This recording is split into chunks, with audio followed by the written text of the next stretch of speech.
बिस्मिल्लाहिर्रहमानिर्रहीम, अस्सलाम वालेकुम। मैं हूं ईसा नकवी। आज बुध 31 जनवरी है। अब 7 दिन बाकी हैं। 8वें रोज़ पाकिस्तान में आम इंतखाबात होने हैं। गुज़श्ता रोज़ साबिक़ वज़ीर-ए-आज़म इमरान ख़ान और साबिक़ वज़ीर ख़ारिजा शाह महमूद कुरैशी को 10-10 साल कैद बामुशक्क़त की सज़ा साइफ़र मुकदमे में सुना दी गई है। इस वीडियो में ज़रा बात करेंगे कि सज़ा सुनाए जाने के बाद क्या सूरत हाल है। नवाज़ शरीफ साहब और दीगर सियासतदानों के लिए गुंजाइश किस तरीके से ख़त्म हो चुकी है। क्या वाकई अब ये कंक्लूड करना दुरुस्त होगा कि नाकामी की बुनियाद जो है वो नवाज़ शरीफ अब ख़ुद अपनी नाकामी की बुनियाद डाल रहे हैं, क्योंकि बज़ाहिर लगता ये है कि नवाज़ शरीफ ने ये फ़ैसला कर लिया है कि उन्होंने वही गलती दोहरानी है जो शहबाज शरीफ ने की थी, जो पीडीएम ने की थी, और वो गलती, वो संगीन गलती उसने तबाह कर दिया था शहबाज शरीफ को भी, पीडीएम की हुकूमत को भी। तो नवाज़ शरीफ के लिए अब ये क्यों ज़रूरी हो गया है कि उन्हें ये गलती दोहराना है। कुछ चीज़ें मैं आपके हम सामने जो है वो इस केस के हवाले से रखूँगा। 3 चीज़ें मेरे सामने मौजूद हैं। एक है नवाज़ शरीफ साहब का इस सज़ा के ऊपर रद्द-ए-अमल, एक है 342 का बयान इमरान खान साहब का, और एक है सज़ा की ख़बर। और ये सारे मामलात जो हैं वो क्योंकि आपस में जुड़े हुए हैं, लेकिन कुछ चीज़ें जो हैं वो आने वाले वक्त में भी इसके हवाले से हम गुफ्तगू करेंगे, क्योंकि मेरे लिए बहुत इंटरेस्टिंग होगा, एक लर्निंग एक्सपीरियंस होगा कि अब इसका रिएक्शन क्या होता है। 8 फरवरी को लोग बददिल होकर घर बैठ जाते हैं, या उनको ये लगता है कि उनके वोट की ताकत इमरान खान को निकाल सकती है बाहर, इमरान खान के लिए जो है वो आसानी पैदा कर सकती है। तो जो उनका वोटर सपोर्टर है वो बाहर निकल कर 8 फरवरी को ज़्यादा शिद्दत के साथ बाहर आएगा वोट डालने के लिए। ये बड़ा इंटरेस्टिंग होगा देखना। फिर ये देखना भी बहुत अहम होगा कि क्या पाकिस्तान पीपल्स पार्टी इस फैसले की बेनिफिशरी बन सकती है, क्योंकि वक्त जो है वो एक मरहम होता है, और पाकिस्तान जो है उसमें जिस किस्म की सूरत हाल से पाकिस्तान गुज़रा है, बहरहाल हालात ने नॉर्मलाइजेशन की तरफ जाना है। और इस फैसले से और इस सियासी लड़ाई से नवाज़ शरीफ साहब का जो एंटी वोट है, एंटी नवाज़ शरीफ वोट, वो एक बड़ी तादाद में डेवलप हो गया है। क्या ये इमरान खान साहब अगर सियासी मंजरनामे पर ना हो तो भी पीटीआई के पास रहेगा ये वोट बैंक, या पीपल्स पार्टी इसको हाईजैक करने की सलाहियत रखती है? क्या अगर ये चॉइस आती है लोगों के सामने कि उन्होंने बिलावल और मरियम में से किसी एक का इंतखाब करना है, तो वो किसका इंतखाब करेंगे अगर पीटीआई में कोई मुतबादिल क़यादत नहीं बनती? ये वो सवालात हैं जिनके ऊपर आने वाले वक्तों में मैं फ़ौरी तौर पर बात नहीं कर रहा। अभी तो वाज़े तौर पर नज़र आता है ये 8 फरवरी के इंतखाबात के बाद की बहस है जिसका मैं तज़किरा कर रहा हूँ। लेकिन अब आ जाते हैं उस मामले की तरफ। इस केस के हवाले से, इसके पहलुओं पर, समाअत के दौरान क्या हुआ, क्यों कुछ लोग समझते हैं कि ये इसमें इंसाफ के तकाज़े पूरे नहीं हुए, कानूनी तकाज़े पूरे नहीं किए गए, बड़ी जल्दबाजी में सज़ा सुनाई गई। ये सज़ा जो है वो अपील की सतह के ऊपर, जैसे ही अपील के लिए फ़िक्स होगी तो फिर ये सज़ा ख़त्म हो जाएगी। उसकी क्या वजूहात हैं ये तो ज़ाहिर है कि मौजूद है, लेकिन कुछ बहुत ही स्ट्राइकिंग किस्म की चीज़ें सामने आती हैं सारे मामले में कि शाह महमूद कुरैशी और इमरान खान 2 डिफरेंट पर्सनस हैं, 2 डिफरेंट ओहदों पर मौजूद थे। और इमरान खान ने जो किया वो ज़ाहिर है कि शाह महमूद कुरैशी ने नहीं किया, जो शाह महमूद कुरैशी ने किया वो इमरान खान ने नहीं किया। तो दोनों की सज़ा एक जितनी, यानी कि 10 साल कैद बामुशक्क़त क्यों है? और इसमें एक और जब ऑडियो लीक हुई थी तो एक और किरदार वो थे असद उमर साहब। असद उमर साहब ने जब सियासत से किनारा कशी इख्तियार कर ली तो वो साइफ़र वाले मामले में से किस तरीके से बाहर निकल गए। और अगर ये साइफ़र वाला मामला इतना ही संगीन जुर्म है और उन्होंने इसका इर्तिकाब किया था, ज़ाहिर है कि उस ऑडियो जो लीक हुई थी जिसमें आज़म खान थे, उसमें शाह महमूद कुरैशी थे, उसमें इमरान खान थे, उसमें असद उमर थे, और आगाज़ में इस मुकदमे में उनका नाम भी बड़े शद्दोमद से मौजूद था। तो क्या एक संगीन जुर्म, कौमी सलामती को ख़तरा पहुँचाने वाला जुर्म इस वजह से ख़त्म हो सकता है कि कोई शख्स सियासत छोड़ने से इनकार कर दे? तो क्या अगर यही रास्ता शाह महमूद कुरैशी अपनाते या इमरान खान यही करते तो ना कौमी सलामती को ख़तरा होता, ना ये सज़ा होती, और फिर सज़ा की टाइमिंग के बिल्कुल इंतखाबात से 7-8 दिन पहले इस सज़ा का सुनाया जाना? तो इसकी वजूहात इलेक्टोरल रीज़न्स हैं शायद, जिनके बारे में शायद अभी मैं इस पोजीशन में नहीं हूँ कि मैं हतमी तौर पर कोई राय कायम कर सकूँ, लिहाजा मैं उससे गुरेज़ करूँगा। ये है जनाब वो ख़बर जो कि रिपोर्ट हुई है इमरान खान साहब को सज़ा सुनाने के हवाले से। मैं क्विकली कुछ चीज़ें इसमें से आपके सामने रख देता हूँ, then I will come to the point कि नवाज़ शरीफ साहब क्या करने वाले हैं और नवाज़ शरीफ साहब की क्या मजबूरी बन गई है कि उन्हें ये करना है, और किस मखमसे में पड़ चुके हैं मियाँ मोहम्मद नवाज़ शरीफ। साइफर केस में इमरान खान और शाह महमूद कुरैशी को 10-10 साल कैद बामुशक्कत की सज़ा सुना दी गई। खुसूसी अदालत के जज अबुल हसनात जुल्करनैन ने अडयाला जेल में बानी पीटीआई इमरान खान और शाह महमूद कुरैशी के खिलाफ साइफर केस की समाअत की। इस सिलसिले में इमरान खान और शाह महमूद अदालत में मौजूद थे। समाअत के दौरान जज ने कहा कि आपके वकला हाजिर नहीं हो रहे, आपको स्टेट डिफेंस काउंसिल फराहम की गई। उस पर वकला सफ़ाई ने कहा कि हम जरा कर लेते हैं। जज ने वकला सफ़ाई से कहा कि आपने मुझ पर अदम एतमाद किया है। दौरान समाअत 342 का सवालनामा शाह महमूद कुरैशी और बानी पीटीआई को दिया गया, जिस पर दोनों मुल्ज़िमान ने कहा कि हमारे वकला मौजूद नहीं है, हम कैसे बयान रिकॉर्ड करवाएं। इमरान खान का 342 का बयान। इमरान खान ने जब वो रोस्टम पर आए ये बयान रिकॉर्ड करवाने के लिए, उसमें उन्होंने कहा कि साइफर मेरे ऑफिस में था, जिम्मेदारी प्रिंसिपल सेक्रेटरी और मिलिट्री सेक्रेटरी की होती है, मैं बताना चाहता हूँ कि असल साजिश कैसे हुई। बानी पीटीआई ने कहा कि 3.5 साल के दौरान बतौर वज़ीर आज़म सिर्फ एक साइफर की दस्तावेज़ गायब हुई। साइफर गुमशुदगी पर मिलिट्री सेक्रेटरी से कहा कि इसकी इंक्वायरी करो, जिस पर मिलिट्री सेक्रेटरी ने कहा इंक्वायरी की, लेकिन साइफर का कोई सबूत नहीं मिला। इमरान खान ने मजीद कहा कि 2 करोड़ 30 लाख वोटों से मुंतखब वज़ीर आज़म को निकाला गया। मुंतखब वज़ीर आज़म के खिलाफ साजिश में जनरल बाजवा और डोनाल्ड लू शामिल थे। हुसैन हक्कानी ने जनरल बाजवा के कहने पर मेरे खिलाफ लॉबिंग की। उन्होंने बयान में मजीद कहा कि जनरल बाजवा से मुलाकात के लिए 3 रुकनी कमेटी बनाई गई। कमेटी में असद उमर, शाह महमूद कुरैशी और परवेज़ खटक शामिल थे। जनरल बाजवा ने कमेटी को कहा अपनी सिमत दुरुस्त करो वरना 12 साल के लिए अंदर जाओगे। रूस से वापस आया तो शाह महमूद कुरैशी ने मुझे साइफर पैगाम से आगाह किया। बानी पीटीआई के दौरान के मुताबिक कि इस दौरान जनरल बाजवा से मेरी मुतअद्दिद मुलाकातें हुई। इस मुख्तसर जो बयान जो है वो रिकॉर्ड करवाने के बाद मुख्तसर समाअत के बाद केस का फ़ैसला सुनाते हुए जज ने कहा कि साइफर केस में इमरान खान और शाह महमूद को 10-10 साल कैद बामुशक्कत की सज़ा सुनाई जाती है। मुख्तसर ज़बानी फ़ैसला सुनाया, अब तफसीली फ़ैसला जो है वो ज़ाहिर है कि इसमें आना है। और अब ये मामला जो है आपके सामने आ गया, ये 342 का बयान भी आ गया। अब आ जाते हैं नवाज़ शरीफ साहब के रद्द-ए-अमल की तरफ। नवाज़ शरीफ साहब ने रद्द-ए-अमल दिया, वो हारूनाबाद जलसे में मौजूद थे। उन्होंने कहा कि मैंने जुल्म बर्दाश्त करके भी कौमी राज फाश नहीं किया। पाकिस्तान मुस्लिम लीग नून के कायद नवाज शरीफ ने कहा है कि हमारे ऐसे नुकसानात हुए जिसकी तलाफ़ी नहीं है। मैंने जुल्म बर्दाश्त करके भी कौमी राज फाश नहीं किया और मुल्क पर जुल्म नहीं किया। हारूनाबाद जलसे में खिताब करते हुए साबिक वज़ीर आज़म का कहना था कि एक शख्स को जैसे ही इक़्तिदार जाता हुआ नज़र आया तो उसने पाकिस्तान पर हमला किया, जिसका नतीजा अदालत के फ़ैसले में सामने आया। नवाज़ शरीफ ने यह भी कहा कि कहना था कि इस शख्स ने ऐसी घिनौनी साजिश की कि कौमी सलामती को दाव पर लगा दिया। उन्होंने ये भी कहा कि आज ख़बर आई है कि इमरान खान का जो दौर था वो ट्रांसपेरेंसी इंटरनेशनल के मुताबिक पाकिस्तान का करप्ट तरीन दौर था। नून लीगी कायद का कहना था कि आपने कैसे इमरान खान को सादिक और अमीन का सर्टिफिकेट दे दिया था। उन्होंने कहा कि अगर नवाज़ शरीफ की हुकूमत होती तो आज बहावल नगर का कोई भी शख्स बेरोज़गार नहीं होता। मुझे अपने साथ होने वाली नाइंसाफ़ी का नहीं बल्कि आवाम को होने वाली परेशानी का दुख है। अब ये जो गुफ्तगू की है नवाज़ शरीफ साहब ने, इससे एक बात बड़ी उभर कर सामने आती है। देखें जो कोड ऑफ लॉ में जिस तरीके से ये सारा मामला हुआ, जो कुछ सवालात मैंने आपके सामने रखे, सारे सूरत हाल के दौरान कुछ मज़ीद सवालात जब आपके जहन में आते हैं कि ये जो साइफ़र है, इस साइफ़र की बुनियाद के ऊपर सज़ा सुनाया जाना, ज़ाहिर है कि एक परसेप्शन का मामला भी है कि कुछ लोगों को लगता है कि ये इख्तियार होना चाहिए।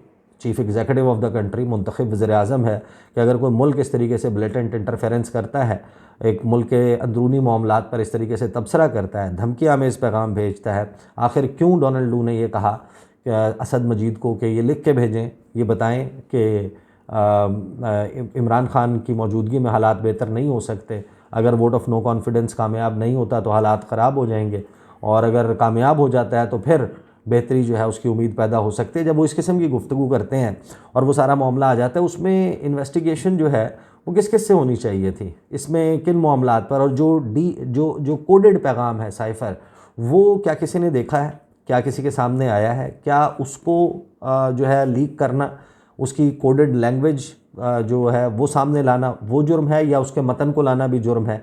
इसके ऊपर ज़ाहिर है कि एक हाई लेवल के ऊपर सुप्रीम कोर्ट ऑफ पाकिस्तान को जुडिशल कमीशन वो इन सवालात के जवाब दे सकता है। फिर ये सवाल भी बहुत अहम है कि जो ये साइफ़र वाला मामला है, इसमें काबीना जो है उसके लोग भी मौजूद थे, उनके सामने जो है वो रखा गया। उस वक्त के सेक्रेटरी ख़ारजा जो हैं उन्होंने जिस वक्त ये साइफ़र जो है वो पढ़कर सुनाया और मिनट्स ऑफ द मीटिंग लिए गए और मिनट्स ऑफ द मीटिंग की बुनियाद के ऊपर इजला जो है वो कुछ फ़ैसले किए गए। फिर 28 मार्च के बाद जो कौमी सलामती कमेटी का इजलास हुआ वहाँ पर भी ये एक्सरसाइज दोहराई गई। उन्होंने डीकोडेड पैगाम जो है वो पढ़कर उस मीटिंग के शुरा के सामने सुनाया।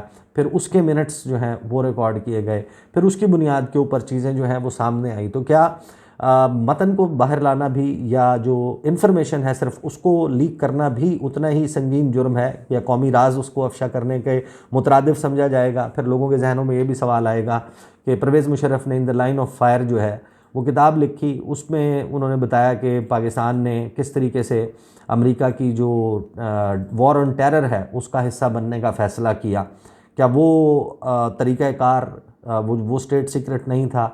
क्या पाकिस्तान के मुतअद्दिद वज़राए आज़म मुतअद्दिद सुदूर बड़े एक्सप्लोसिव किस्म के इंटरव्यूज़ देते रहे हैं जिसमें वो बहुत इंकशाफात करते रहे हैं, जिसमें बहुत सारी ऐसी चीज़ें भी शामिल हैं जो शायद नहीं होनी चाहिए थी। एक मारूफ इंटरव्यू था नवाज़ शरीफ का जिसमें उन्होंने मुल्तान एयरपोर्ट पे गालिबन सिरिल अलमेडा को जो इंटरव्यू दिया था जब मुल्तान जलसा करने जा रहे थे, उसमें उन्होंने जो तस्करा किया था आपको याद होगा इंडिया के हवाले से, उसको बाकायदा कोट किया था मुंबई हमलों के हवाले से, पाकिस्तान की रियासत की इन्वॉल्वमेंट की बात कर दी थी उन्होंने। तो वो फिर बयान बाकायदा कुलभूषण जाधव वाले केस में आलमी अदालत इंसाफ में पाकिस्तान के वज़ीर-ए-आज़म को कोट किया गया। टोमाहॉक मिज़ाइल की रिवर्स इंजीनियरिंग के हवाले से नवाज शरीफ साहब ने जो दावा किया था, कारगिल के हवाले से दीगर मामलात पर बहुत सारी चीज़ें सामने आई हैं। एक बात तो तय है कि ये तो बाकायदा जब आपने एक मुल्क चलाना है और रियासत चलानी है, हुकूमत चलानी है, तो उसके लिए कुछ उसूल होंगे, और उसूलों में ये असूल भी ज़ाहिर है कि मौजूद है कि कोई भी शख्स जो वज़ीर-ए-आज़म की कुर्सी पर बैठता है, सदर की कुर्सी पर बैठता है, आर्मी चीफ़ होता है या किसी भी हसास ओहदे के ऊपर काम करता है, वो एक्सपोज्ड होता है टू द स्टेट सीक्रेट्स। उसके सामने बहुत ही ऐसी खुफिया मालूमात आती हैं during the tenure of his service या हिज टर्म के या हर टर्म हर सर्विस के, वो राज या वो चीज़ें अफशा करने से, बता देने से, लीक कर देने से ज़ाहिर है कि मामला जो है वो मुल्क की सलामती का आ जाता है। तो इसकी तो इजाज़त किसी सूरत नहीं दी जा सकती। लेकिन इन दिस स्पेसिफिक केस ये जो इन्फॉर्मेशन लीक हुई कि अमेरिका ने ये कहा, अमेरिका ने कब कब क्या कहा, ये सारी चीज़ें जो हैं वो over a period of time public domain में आई हैं। सज़ा और मुकदमा सिर्फ इस मामले पर हुआ है।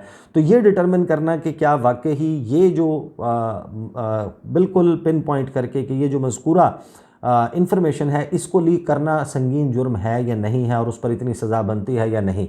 अलबत्ता मैं आपको ये बता सकता हूँ कि नवाज़ शरीफ साहब के हवाले से और जो इस वक्त पाकिस्तान में सियासी पारा है, जो इस वक्त सूरत हाल बन चुकी है, नवाज़ शरीफ साहब की गुफ्तगू से ये लगता है बड़ा वाज़ेह तौर पर कि वो बिल्कुल अपने छोटे भाई के रास्ते पर चलने वाले हैं। नवाज़ शरीफ साहब अगर इक़्तिदार में आ जाते हैं 8 फरवरी के बाद, इस वक्त नवाज़ शरीफ की फ़ैमिली की और उनकी पार्टी के हर शख्स की एक कोशिश होगी, और वो कोशिश ये होगी कि इमरान ख़ान किसी भी सूरत जेल से बाहर ना आए, क्योंकि इमरान ख़ान बाहर आया तो फिर ये गए और सूरत हाल इस तरह की बन चुकी है। तो अगर आप ये देखते हैं कि सज़ा जिस तरीके से सुनाई गई है, इसने अपील की स्टेज के ऊपर फारिग हो जाना है और इमरान ख़ान के बाहर आने के इम्कानात पैदा होने हैं, तो नवाज़ शरीफ मेक श्योर करेंगे बीइंग इन द गवर्नमेंट और उनकी काबीना और उनके लोग कि कुछ ना कुछ ऐसा किया जाए कि जिसकी बुनियाद पर इमरान ख़ान जेल में रहें। And that is a perfect recipe for disaster, that is a perfect recipe for political instability.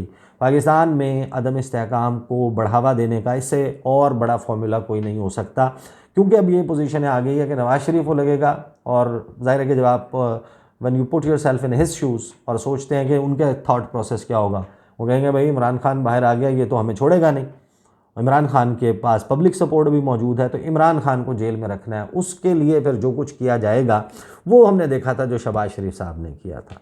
उनकी हुकूमत आई और हुकूमत आने के बाद उन्होंने अपना तमाम तर फोकस वो रखा कि इमरान खान को कैसे जेल में डालना है, इमरान खान को कैसे शिकस्त देनी है। सुबह दोपहर शाम एक प्रेस कॉन्फ्रेंस जो इमरान खान के ऊपर फोकस्ड करती थी।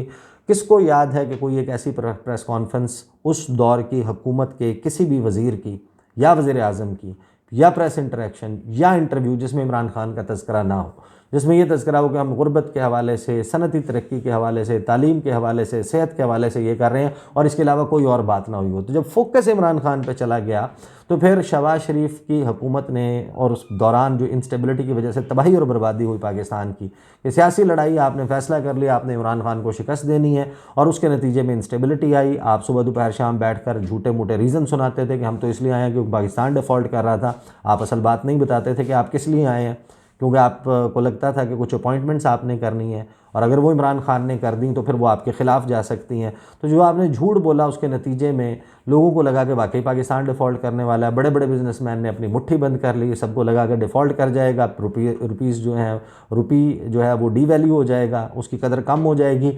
बचत कहाँ है? सोने में बचत है और डॉलर में बचत है। उन्होंने डॉलर उठाना शुरू कर दिया, सोना ख़रीदना शुरू कर दिया, एक ब्लैक मार्केट क्रिएट हो गई और इकॉनमी को जो डैमेज हुआ, हुकूमत के पास डॉलर जो है वो, जाहिर है कि जब ब्लैक मार्केट क्रिएट हो गई, इंटर बैंक रेट और ओपन मार्केट रेट में 20-25 रुपये 30 रुपये का फ़र्क आ गया कि तो फिर लोगों ने जाहिर है कि हवाला और हुंडी के ज़रिए दूसरे चैनल्स, नॉन बैंकिंग चैनल से भेजना था पैसा। हुकूमत के पास डॉलर कम हो गया, हुकूमत के पास डॉलर कम हुआ, उन्होंने नुस्खा बनाया कि जनाब इंपोर्ट्स पे पाबंदी लगा दें। अब इंपोर्ट्स में लग्जरी आइटम से पाबंदी लगाते तो लगाते इन्होंने जनाब उठा के जो रॉ मटेरियल आता है जिससे हमारी इंडस्ट्री चीज़ें प्रोड्यूस करती है और वो एक्सपोर्ट होती हैं और उससे डॉलर आते हैं, वो रॉ मटेरियल भी इंपोर्ट करना बंद कर दिया। सिर्फ और सिर्फ आपका टेक्सटाइल सेक्टर में 9 अरब डॉलर का नुकसान हुआ कि आपका टारगेट जो है वो आप 19 अरब डॉलर पे खड़े थे, उससे पिछले साल आपने 25 अरब डॉलर का टारगेट रखा था टेक्सटाइल की एक्सपोर्ट्स का और आपने क्लोज़ किया 16 कुछ अरब डॉलर के ऊपर, विच मीन्स कि 9 बिलियन डॉलर का वुपिंग गैप जो है वो क्रिएट हुआ ओनली बिकॉज कि आपने कॉटन की बेल्स, धागा, बटन, सुई, जिप, केमिकल, डाई, ये 6-7 चीज़ें जो हैं वो आपने इंपोर्ट करनी होती है रॉ मटेरियल की मद में, तो आपकी टेक्सटाइल इंडस्ट्री चलती है। आपने एलसीज खोलना बंद कर दी तो उसके नतीजे में ये खमियाजा भुगतना पड़ा। तो नवाज शरीफ साहब का फोकस जो है वो, क्योंकि इसको एंड कर सकते थे, इन इंतखाबात से पहले अगर एक बेटर सेंस प्रिवेल करती और पाकिस्तान में कुछ मज़ाकरात की मेज़ पर बैठकर उसूल वज़ा किए जाते, कुछ rules of the game set किए जाते, लेकिन उनको सूट नहीं करता था। उनको सूट ये नहीं करता था कि इमरान खान भी इन इलेक्शंस में मौजूद हों, क्योंकि नवाज शरीफ साहब अपने बयानिए से हट चुके। नवाज शरीफ को खा पी जाते इमरान खान अगर वो इन इंतखाबात में हिस्सा होते। तो फिर उसके लिए जो तरीका इख्तियार किया गया, इमरान खान तो आउट हो गए, बल्ले का निशान भी चला गया। अब क्या होगा कि अब इलेक्शन हो जाएगा, इलेक्शन के बाद आप स्टेबिलिटी लाने के लिए वाहिद तरीका ये होगा कि अब 9 मई की एपिसोड में जिन के पास के ख़िलाफ़ एक एक्शनेबल एविडेंस मौजूद है उनको करार वाकई सज़ा दी जाए, और जो लोग जिनके ख़िलाफ़ कोई एविडेंस मौजूद नहीं है या जिनको सिर्फ शक की बुनियाद पर गिरफ़्तार किया है उनको रिहा किया जाए। And put an end to the 9th में एपिसोड, उसमें मैं कार्रवाई के हवाले से बात कर रहा हूँ। तो वो जब वो स्टेज आएगी और फिर इमरान खान जो है वो अदालतों से अगर उनको रिलीफ मिलना शुरू होता है, इंसाफ मिलना शुरू होता है, तो उस सूरत में ये होगा कि नवाज शरीफ को लगेगा कि ये तो आके मेरी सियासत और मेरी वजारत उज़्मा तबाह कर देगा, क्योंकि हालात तो नवाज शरीफ से कंट्रोल नहीं होने। 27 अरब डॉलर कहाँ से आएगा नवंबर 2024 तक? उसके लिए जो पापड़ बेलने पड़ेंगे। अभी दूसरा जायज़ा होना है IMF का, उसके बाद आपको एक फ्रेश एग्रीमेंट में जाना है, तो IMF आपको पैसे जो है वो पॉकेट मनी के तौर पर तो नहीं देगा, वो आपको कहेगा कि मज़ीद टैक्स लगाएं, वो बिजली के बिल बढ़ेंगे, गैस के बिल बढ़ेंगे। आपके पास जब ये सारा सूरत हाल होगी तो जाहिर है कि एक अवामी रिजेंटमेंट होगी और इमरान खान बाहर आ जाए तो again a perfect recipe for disaster. तो मुझे लगता ये है कि अब इस विशेष साइकिल में जिसमें हम पड़ गए हैं, जिस दायरे के सफ़र में, और नवाज शरीफ साहब ने कुछ नहीं सीखा, वो सूरत हाल यही होगी कि शहबाज शरीफ ने जिस तरीके से उनके दौर में तबाही हुई मईशत की, नवाज शरीफ साहब का भी फोकस यही होगा कि इमरान खान को जेल से बाहर नहीं आने देना। इमरान खान आ गया तो फिर असी गए, और ये है वो सूरत हाल जिसका इस वक्त पाकिस्तान को सामना है। और मेरी अंडरस्टैंडिंग ये है कि नवाज शरीफ साहब का ये बयान आना इसके हवाले से, और फ्यूचर में अब आपको नज़र आता है कि he will do everything to keep Imran Khan in jail, और वो कुछ अच्छी बात नहीं होगी ना हमारे लिए ना पाकिस्तान के लिए, और in the long run Nawaz Sharif और उनकी फैमिली के लिए भी कोई अच्छी बात नहीं होगी। These are the details. इंशाल्लाह अगली वीडियो में मुलाकात होगी। मुझे इजाज़त दीजिए। अल्लाह हाफ़िज़।